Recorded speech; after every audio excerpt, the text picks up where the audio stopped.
নমস্কার বন্ধুরা, আজকে শোনাবো শিবরাম চক্রবর্তীর লেখা সখী সংবাদ।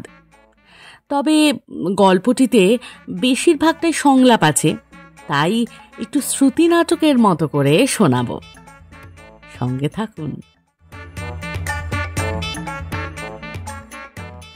হ্যালো, কে কে কইছে? শুনতে পাচ্ছি না কিছু। সবিতা? সরিতা?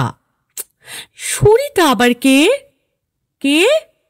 ও রীতা, ঋতু। তুমি? তাই বলো, আমাদের ঋতু। ভাবতেও পারিনি যে তুমি। কাল এসেছি ভাই কলকাতায়, সেই পাটনার থেকে। এক যুগ পরে এলাম। তোর ফোন নম্বরটা তাহলে ঠিকই দিয়েছিল ইলা। তোদের এই নতুন বাসাটা কোথায় বলতো? তোর ওখানে যেতে হলে আসবি, এখনই আসবি।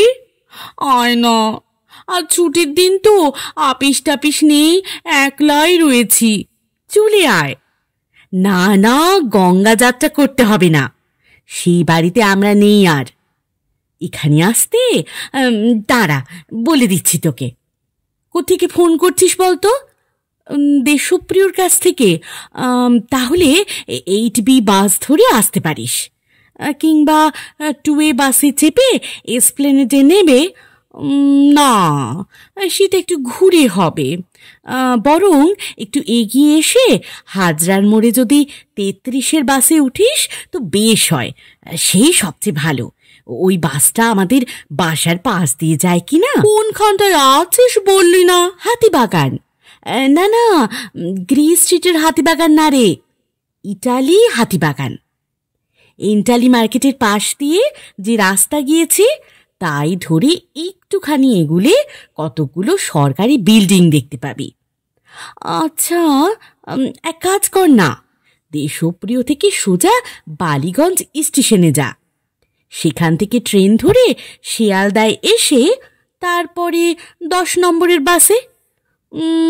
তাহলে আবার ইটালি মার্কেটের কাছে নেমে বাস বদলাতে হবে তোকে।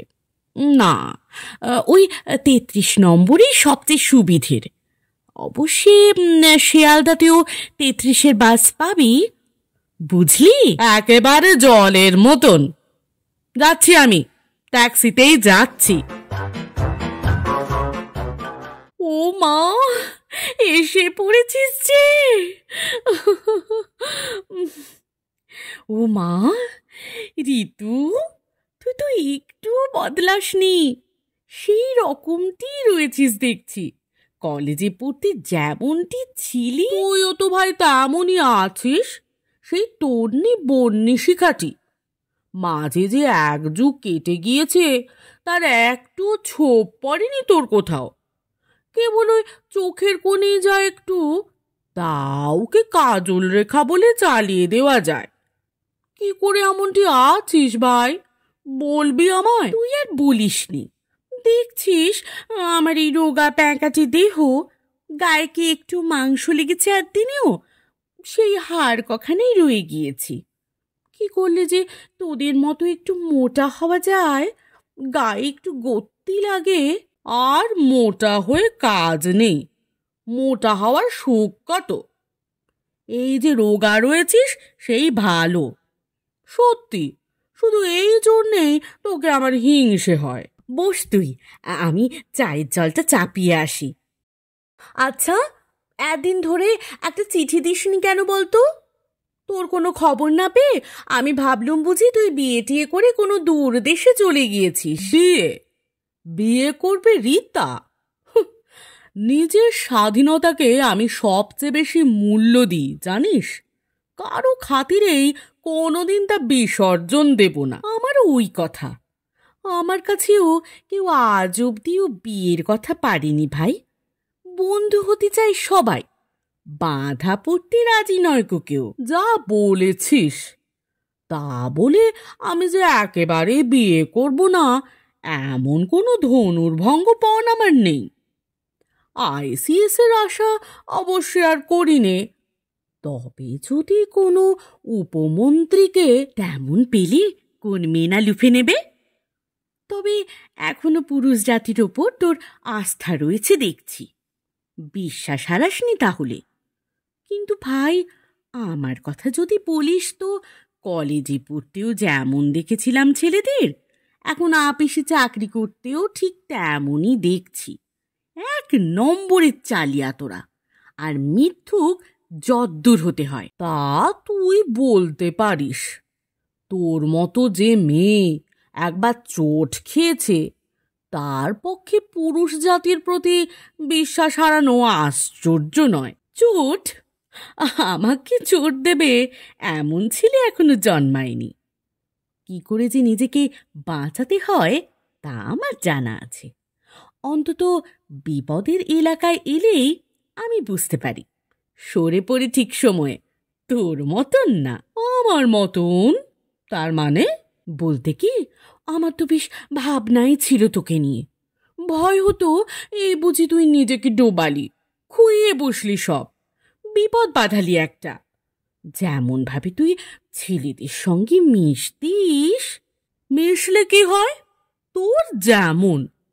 যতই মিশি না, যেভাবেই হোক ভাব করে নিজের ভবিষ্যৎ খোয়াবো তেমন মেয়ে আমি নই।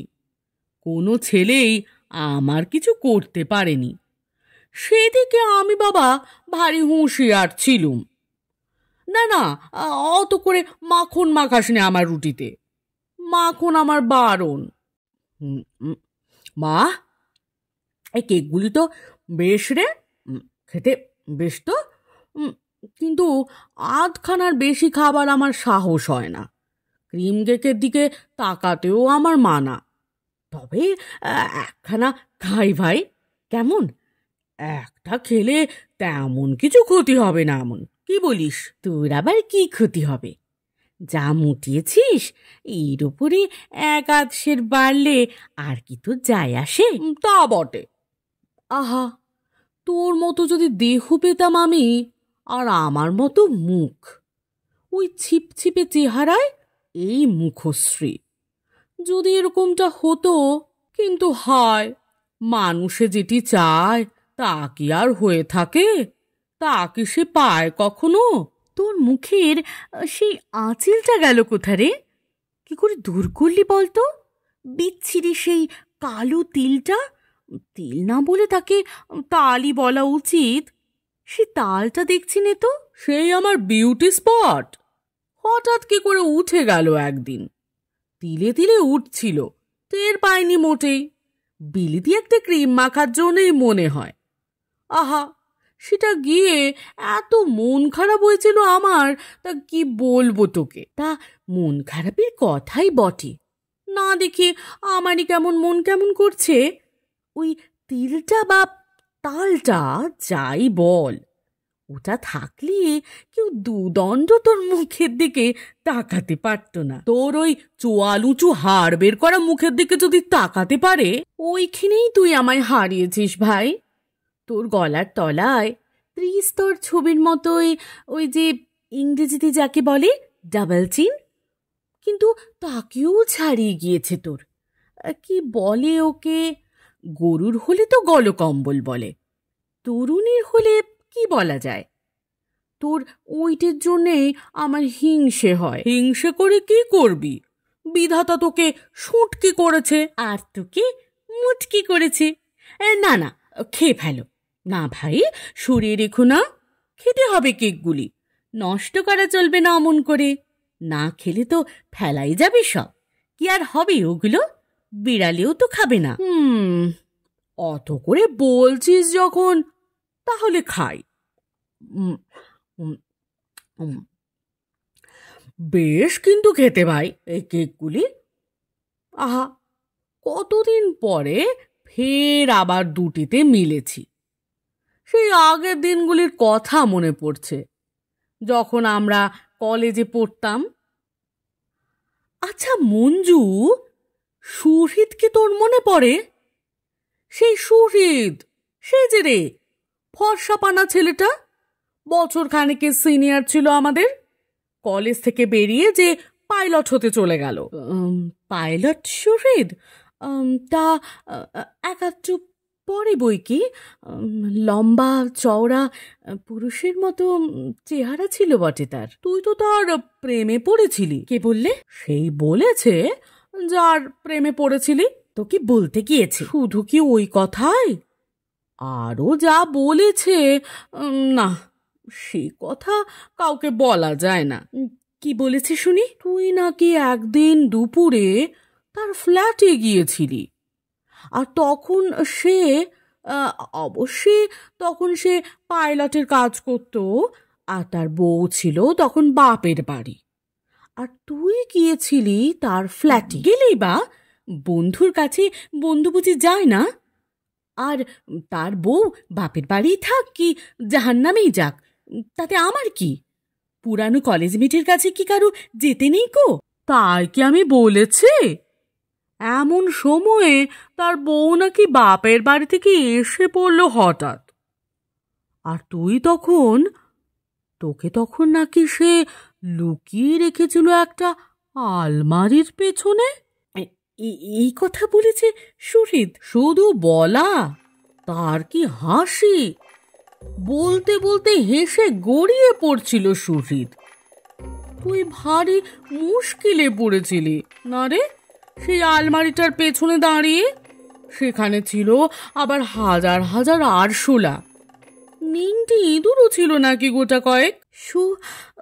সুহৃদ বলেছে এইসব? এই জন্যই তো বলছিলুম রে মঞ্জু, এইসব কলির কেষ্টদের একটু আমার বিশ্বাস নেই। তাদের সঙ্গে যে মেশে সে আহাম্মক। সুহৃদ সে বললে? ইস, ঘরটা কি গরম হয়েছে, জানলাটা খুলে দি, একটু ফাঁকা হাওয়া আসুক ঘরে। গরম? গরম কি বলছিস রে? হু হু করে পাখা করছে মাথার ওপর, অবাক করলি তুই। শরীর একটা হতভাগা, ওর কথা ভেবে তুই মন খারাপ করিস নে। তুই আমার প্রাণের বন্ধু, বন্ধু বলেই বললুম তোকে, অন্য কেউ হলে কি বলতুম? বলে ভালোই করেছিস। এই সেদিনও সে, যাকে তার কথা থাক। তবে হ্যাঁ, বলতে হয়তো বলিনকে, অমন ছেলে আর হয় না। যেমন ফেথফুল তেমনি একটা মানুষের মতো মানুষ। পাগলের মতো ভালোবাসতো আমায়। স্টিমার পার্টিতে সে যে গেলুম একদিন, সেদিনের কথা তোর মনে আছে? আমার কিন্তু এখনো যেন চোখে ভাসছে। রেলিং ফসকে কি করে যে পড়ে গেল মাঝগঙ্গায়, আর চিরদিনের মতোই তাকে আমি হারালুম। তারপর কি তার সঙ্গে তো দেখা হয়নি? কি করে হবে? উঠতে পারলে তো? ডুবে মারা গেল যে বেচারা। কিন্তু অমন একটা সাঁতারু, ডুব সাঁতারে বাহাদুর, এক ডুবে হেদো গোল দিকে পেরুতো, সে কিনা ওইভাবে গঙ্গায় ডুবে মলো। অবাক হবার কি আছে? তা কি আর মরে না? আমিও তাই ভাবি, কার যে কিসে মরণ থাকে বলা শক্ত। আর এমনই বুঝি হয়ে থাকে যে সাপ খেলাতে ওস্তাদ, সেই সাপের কামড়ে মরে। ডুবুরিরাও মারা পড়ে ডুবতে গিয়েই। বলিনের মতো সাঁতারের নাম করা, যে নাকি কতবার বাজি ধরে গঙ্গা পেরিয়েছে, সেও শেষে স্রোতের টানে ভেসে যায়। ভাসিয়ে যায় বল? ভাসিয়ে যায়? কি বলছিস? তার মানে শুধু ভেসেই তো যায়নি, তোকেও ভাসিয়ে গিয়েছে সেই সঙ্গে। তা যদি বলিস তো, বলিনের কথা ভাবলে, ওর কথা মনে হলে এখনো আমার। তুই যদি কিছু মনে না করিস তো বলি। বল না, কি বলবি? বলিনের কথাই বলছিলাম। কিন্তু ভাই, বলতে আমার ভরসা হয় না। তুই যদি মনে আবার কষ্ট পাস। কষ্ট পাবো কেন? বল তুই। সেদিনের ওই দুর্ঘটনার পরই তো স্টিমার পার্টি ভেঙে গেল। তখনই তো ফিরে এলুম আমরা, মন ভার করে যে যার বাড়ি ফিরে গেলুম সবাই। তার একটু পরেই বলিন এলো আমাদের বাড়িতে, ভিজে বিড়ালটি হয়ে। বলিন এলো? বলিন? তুই বলিস কি? বলিন এলো গঙ্গা সাঁতরে নেতা জোবরা হয়ে। তখন তো আমরা বাগবাজারের ঘাটের কাছে থাকতুম, আমার মামার বাড়িতেই থাকতুম আমি। তোর নিশ্চয় মনে আছে বাড়িটা? বলিনের সঙ্গে একবার না দুবার তুই গিয়েছিলি না সেখানে? গঙ্গার শোভা দেখতেই গিয়েছিলি, যাসনি? গিয়েছিলুম তো, বেশ মনে আছে। গঙ্গার ওপারেই ছিল বাড়িটা। আমার ঘরে বসে সেই চিলেকোঠার ঘরটিতে আমার শাড়ি পরে বলিন আমাদের ছাদে তার জামা কাপড় শুকোতে লাগলো। ভাগ্যিস মামা তখন বাড়ি ছিল না। কিন্তু বলিন, তুই তো কোনোদিন কথা বলিসনি আমায়। কি করে বলি? ও যে আমাকে দিয়ে দিব্যি গালিয়ে নিয়েছিল, ওর গা ছুঁয়ে দিব্যি গেলেছি যাতে তোকে না বলি কখনো। কিন্তু কেন কেন কেন? তুই যে বললি ওই পাগলের মতো ভালোবাসতো তোকে।